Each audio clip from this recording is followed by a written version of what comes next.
Good morning from Texas and good afternoon in Berlin. It's the privilege to have Jochen Hummel with me one more time, a long visionary and thought leader in the language industry. And as the original founder of Trados, Jochen has been at the forefront of innovation and shaping how we approach translation and localization for decades, longer that I've been involved in the language industry, and that's saying something. And now Jochen is the CEO of ESTeam and the software company Coreon as well, and he continues to drive transformation with cutting edge technology. And I thought we'd interview him this morning to kind of have a state of the industry catch up because there's a lot going on in the industry, Jochen. The term LangOps as of late has been stirring up a lot of discussion in the localization industry. Some see it as a sign of a new era, and others remain skeptical. How do you perceive this debate? Well, first of all, thank you for having me, Stefan. And yes, indeed, I think we have seen recently quite some activity around the concept of LangOps. And the term, has been around now for a couple of years. But the idea is to do something broader to define our services and what we are doing in a broader scale and broader use cases. I always say basically like DevOps, but for language, to show how important it is for companies to build a language infrastructure which goes way beyond mere translation, but enabling companies to managing multilingual data and to understand their customers. Yeah. And of course, the big elephant in the room remains AI. How do you see the artificial intelligence influences impact the localization industry as of late? Yeah, actually, the term LangOps and the whole concept was developed pre-ChatGPT, and but now many people argue, and I think with some merit, that NMT was already some sort of AI. Actually, the T in GPT stands for transformer technology, which has been developed to improve machine translation, to give machine translation more context. So actually, generative AI, as we now all talk about, has its roots in machine translation. So, but obviously with the capabilities since ChatGPT and primarily also the general availability and the ease of getting access to these models, of course, has turbocharged LangOps, because before many things were still a bit theoretical and you had to add a lot and build a lot, glue things together. But now we're getting close to getting LangOps basically out of the box, and generative AI and large language models are, of course, the core component and the key component in that. And for our industry, obviously, it's incredible opportunity, but it's also a threat because every week there are new news about this model, that model, and in many areas it's approaching human level quality, and not only on a junior level as it maybe was a year ago or so. Yeah. It's getting on a senior level, soon on an expert level. So it's foreseeable that the core task of our industry, which used to be the core task of what I'm often call doing words, is being replaced and can be replaced more and more by generative AI, which means we have to do different things. And LangOps describes how we are kind of rather moving towards enabling Gen AI than producing the output of what Gen AI is doing. Yeah. How do you see it impacting the professionals in our industry? There's a lot of movement, it seems. Well, of course, if the prime activity in our industry, which still is translation, can be more and more done by generative AI, then of course also our prime activities and our roles have to shift. And so they have to shift from sitting there and translating, but same is true also for authoring, for technical writing, and by the way, for many, many other industries.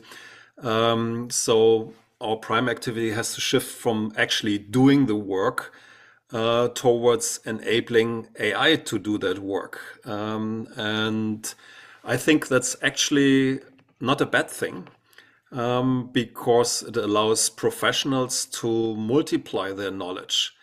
And with the multiplication through AI, their knowledge also becomes more valuable. So I think for the people who do the transformation and who embrace this technology and embrace the new roles, it's actually an incredible opportunity. For the ones who are afraid of it or don't find really a way or still enjoy to do words, I think commercially things will become more difficult. Yeah. The biggest resistance I hear always towards any automation or machine translation, AI-led translation is the quality debate, obviously. What do you think about the argument that quality is never going to catch up with human translators? I think the debate whether it will ever or never pick up is rather philosophical. Because for practical matters, the quality you need is rather the quality your customer is willing to pay for, or the quality your today's processes are delivering.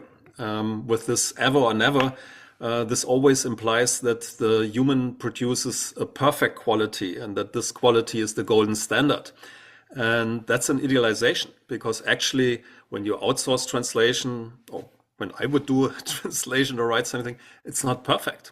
Everybody makes mistakes, and often people work also under heavy constraints in terms of time, in terms of money, but also in terms of the information they have access to, or just their daily condition. So humans do not produce perfect quality. And so the question should have always been, and that's should have been true already for machine translation, whether the quality is on par of what you typically get, which is not perfect. And so I think this question of ever, never is totally misleading and irrelevant for production. For productions, it's important whether it matches what you get today. And that's true also for many other applications of Gen AI besides translation. And I think in many, many situations, for many kinds of contexts and many language pairs and so on, we are already there. The quality is on par. And as soon as it is, of course, everything is different. So I think the quality argument is misunderstood and often used to trigger fear and uncertainty and doubt. But it doesn't hold if you really look on it with the eyes of production processes and also with the eyes of customers, because for many customers, they want fit for purpose, good enough quality. They don't care whether the translation is linguistically perfect. They rather care whether they get the translation at a price, at a time, at a certain risk that there might be certain errors there, which always there are. And that's it. Yeah. What does that whole quality shift mean for the rates in the industry and the way we've been charging customers? Do you see any shifts there? Yes, of course. And I think the industry is starting to really suffer from these shifts, because whenever this quality parity, human parity has been achieved, human parity being defined that you get an as good quality as if you outsource, well, then basically you don't get it for free, but of course you get it for way cheaper than having a human working on it. And we are seeing this in rates which are dropping. But we are also seeing it, and I think this is even more important than the rates, that the core currency of our industry, which is cents per word, that our core currency doesn't hold anymore, because the effort, the human effort we're having for producing these words is not correlated so much to the number of words you produce anymore, but rather to building an engine, building a factory which can produce them, but also building the, let's say, the supportive information like terminology, content, style rules, and other things. And many of these things are not necessarily directly directly correlate to the amount you're producing, but rather to the fact that you produce at all. So it's not only that the rates are going down, I think also our whole pricing models will have to change and are already changing. Yeah, very, very interesting. What does this mean in terms of mergers and acquisitions and revenue growth and investor confidence in the language services industry, you think? I mean, first of all, the short-term effect is that revenues, of course, are under pressure. So, I mean, if an industry is in transformation and moves from delivering one service to the other, changing business models is very, very hard. So I think what we're seeing now is with the rates being under pressure and in certain areas, we experience actually a race to the bottom where it becomes, let's say, ruinous. Of course, the revenues are going down. But even worse, I think, is that if you cannot transform, if you cannot change your business model and your service offering, then of course people who are investing in your business are saying, well, how will you survive the next coming years at a point where AI is better than the best translator on this planet? Yeah. And so one big threat, I think, for even for some people, and I think they're not so wrong, even for mankind, is this concept of artificial general intelligence, an Mm. intelligence which is matching humans not only for specific tasks, but just in general.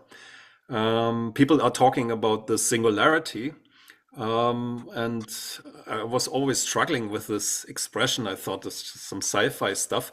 But Yeah. my explanation for the term singularity is you cannot look beyond. Once we have machines which are as smart as we are, the world will be a totally different place, and nobody can imagine how the world will look like. And as I said, for me, this was distant sci-fi. But if you listen to the experts, if you listen to the CEOs of these companies like Sam Altman, for example, they suggest that they somewhat have the concepts how to do AGI already in their drawers, and that time to AGI is measured not in centuries or decades, but in years. And you were mentioning merger and acquisitions. I mean, somebody has to provide the money and fund these activities.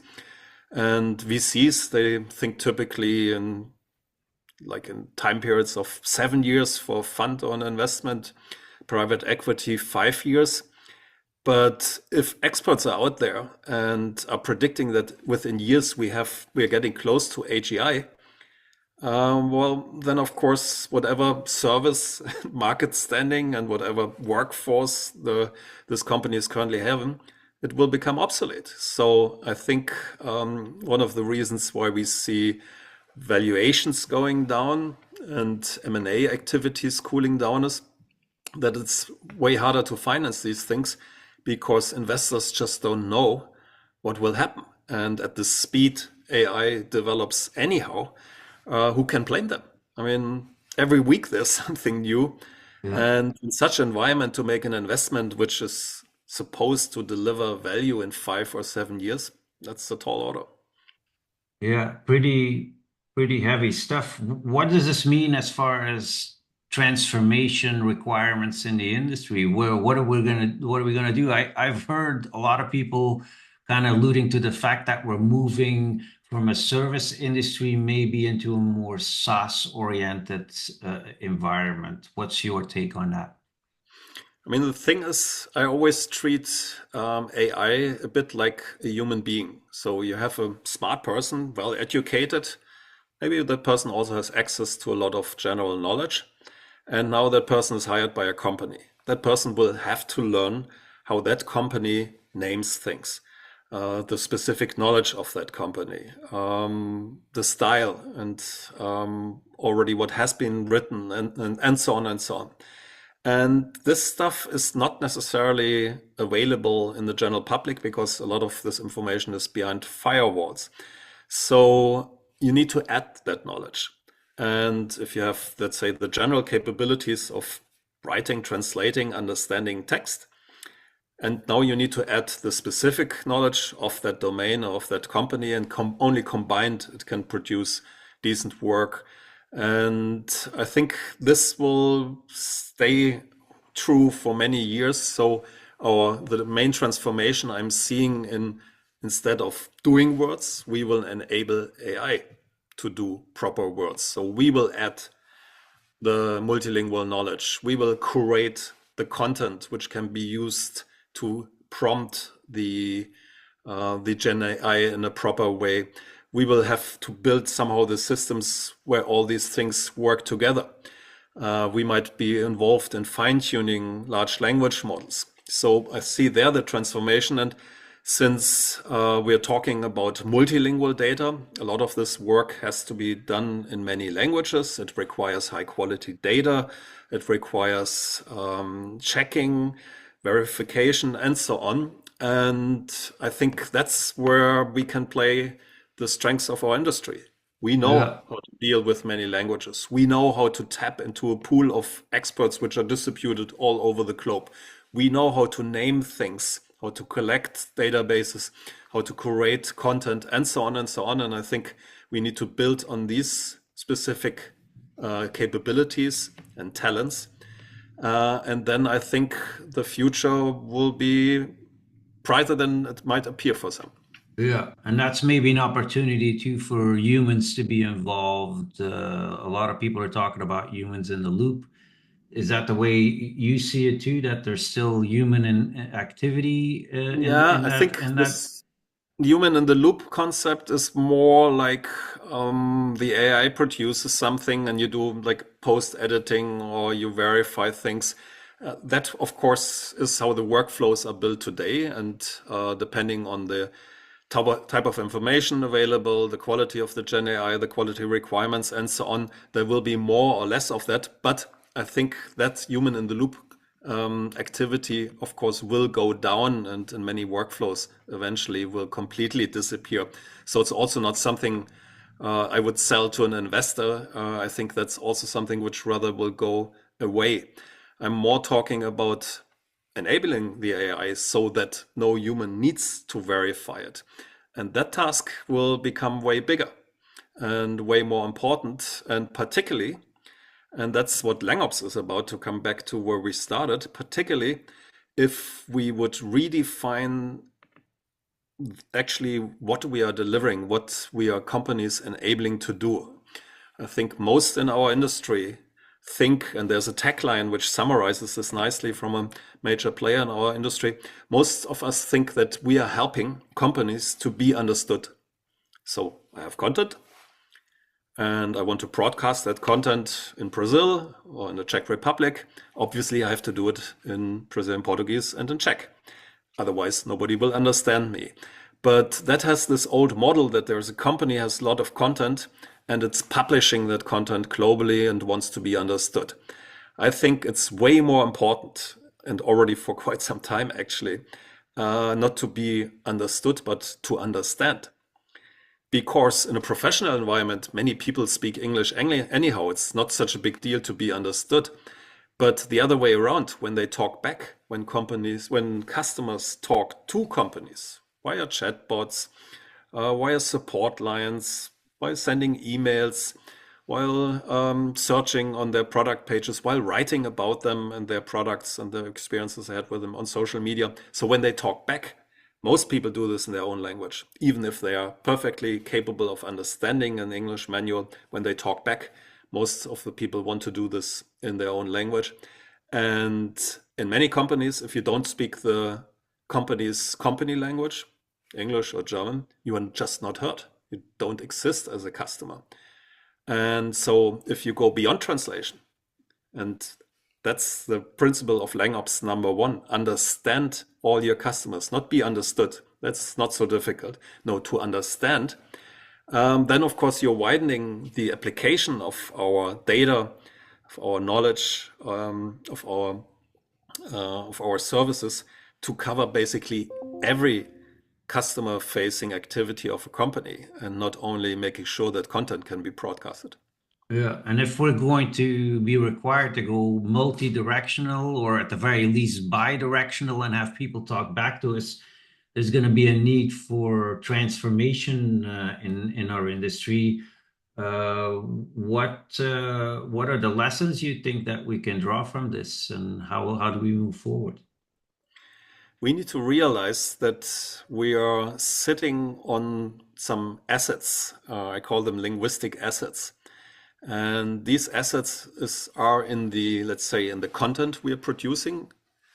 If the content is nicely tagged with metadata and well maintained and can be easily retrieved, and also in something which I call multilingual knowledge. So a conceptualization of things or services a company is producing in many languages, plus a knowledge graph which are linking them and showing how these concepts relate to each other. Both of these things can be produced or created out of using terminology databases or translation memories or bilingually aligned files.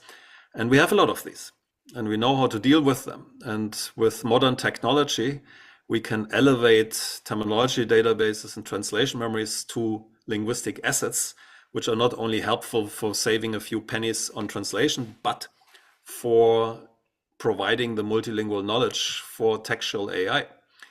And for many, many, many use cases, some of them I've already described, like a multilingual chatbot, like a language agnostic product search, like text analytics, competitive analysis, and so on and so on.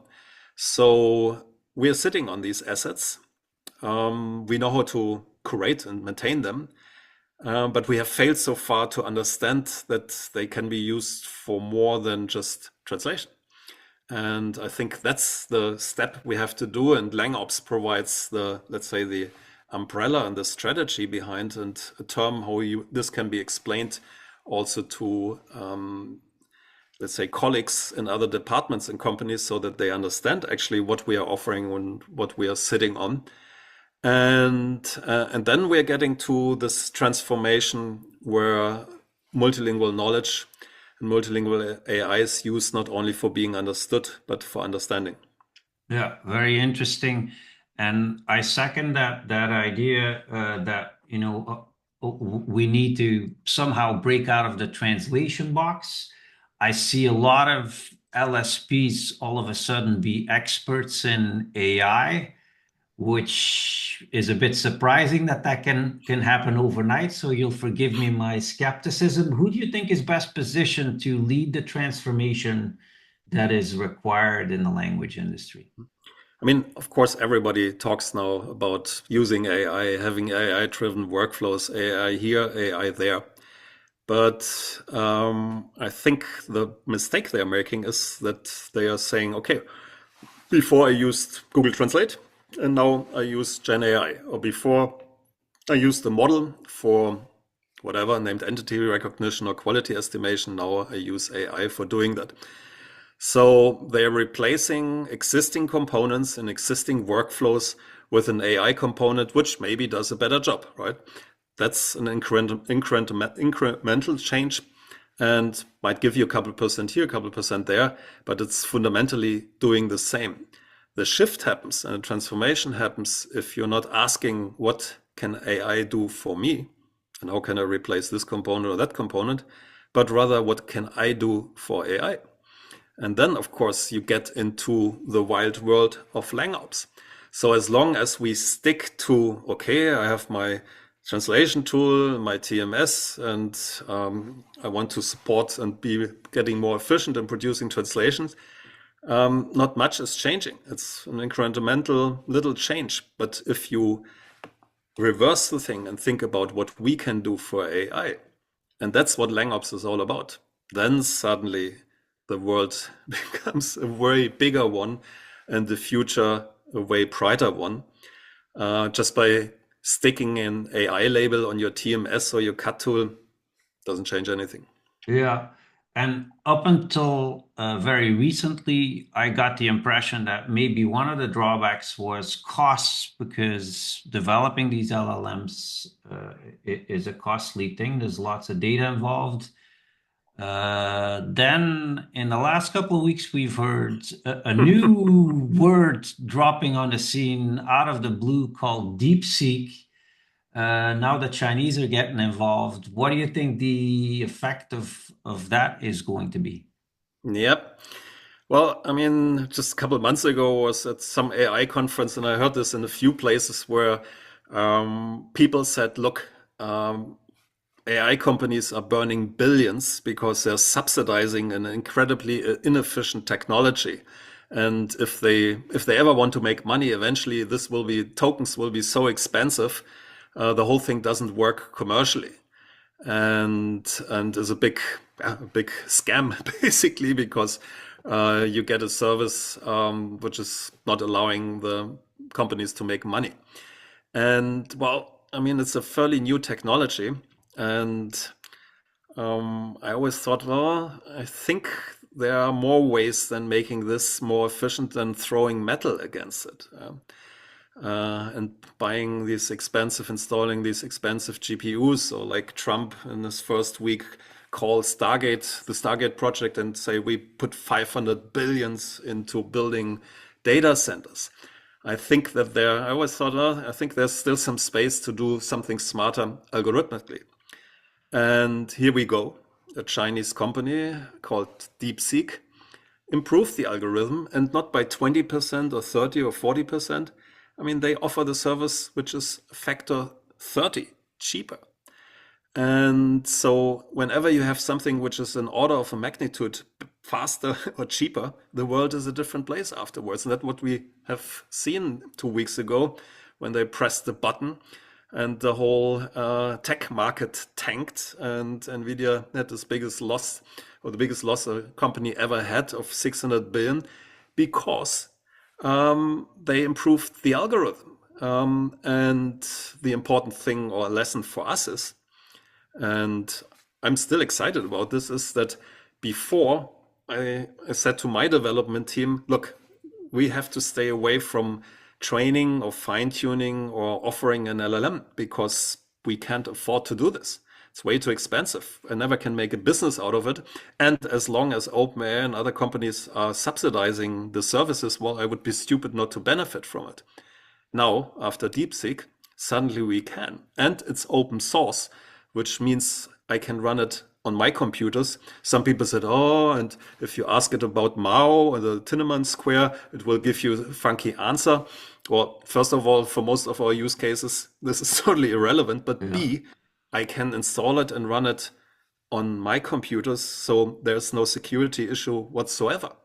So I think it's a total game changer. And we, for example, as software providers, our tagline or our company's mission was, we enable multilingual AI. We give people tools like multilingual knowledge systems, knowledge graphs, content repositories, language factories to produce these linguistic assets to tune their Gen AI. So we enable multilingual AI. DeepSeek came out 2 days later. I said to my developers, look, we are not enabling AI, we are AI. And we couldn't have done this the week before. Yeah, that's amazing. You're not going to believe it, but we've already almost filled up a half an hour. I want to ask you one parting question, since you already touched on your own involvement with LSPs and software at Coreon. How do you foresee things progressing within your own realm? And can you divulge what exciting things you're working on a little bit? I mean, LangOps is a very high level, very, very high level approach or strategy. It has 12 principles. But what they mean is, of course, for many people left for interpretation. But even more difficult, let's assume somebody says, wow, this is cool, this is convincing, I want to do it. But how do I start? So what does this mean concretely? With what tools, with what processes, and so on? And so we are providing some, or used to provide some very interesting components for this, like, for example, multilingual knowledge or content repositories or language factories. But still, I mean, these are components. You need to put them together. They need to interact. Not so easy to procure, and so on. So what we want to do is, and what we are going to release very soon, is some sort of a cloud solution which will give you the foundation for running a LangOps strategy. so that in one box you have the key components, of course, everything accessible via APIs, and that you just can start maintaining and building and then exposing these linguistic assets and step by step roll out a complete LangOps functionality. And since, let's say, 10 days, definitely one component will be an LLM, which then is not enabled, but automatically within the LangOps foundation maintained, fine-tuned, and made available. And I think this will at least lower the technical hurdles to LangOps dramatically, because you can just deploy it on the cloud and get going. Of course, mindset, organizationally, the cross-departmental deployment, these are things which companies still have to do, but at least procurement-wise and from the technology side, we will make it way, way easier to get started with LangOps and enjoy the benefits of being able to understand our customers. Wow, really eye-opening ending, Jochen. I think you've put a bow on it very nicely. I'm going to ask you, we should be doing this on a regular basis, because every time I talk to you, I discover something really, really interesting and new. So I hope you Yeah, come, it's an interesting visit time. I mean, soon. every week there's something new happening, and I mean, you probably know these memes where like staying on top of developments in Gen I is like harder than anything else. It's crazy, and many people, of course, due to that, are kind of shy. I mean, one customer said to me, "Well, we're trying to figure out when we should go in, because every time there's something new, I think you just cannot wait. You have to Yeah. get going now." Be very flexible, have an architecture where components are easily to replace, because this is developing at a speed which is breathtaking, and only if you jump in, you will be able to follow this, and the rest will be simply left behind. Right. Great. So when customers are interested, I think they need to come knock on your door and ask for input, it sounds like. Thank you so very much, Jochen, and Well, thank you, Stefan, for having me. we look forward to talking to you soon again. Appreciate it. Thank you. Thank you so much. Bye bye.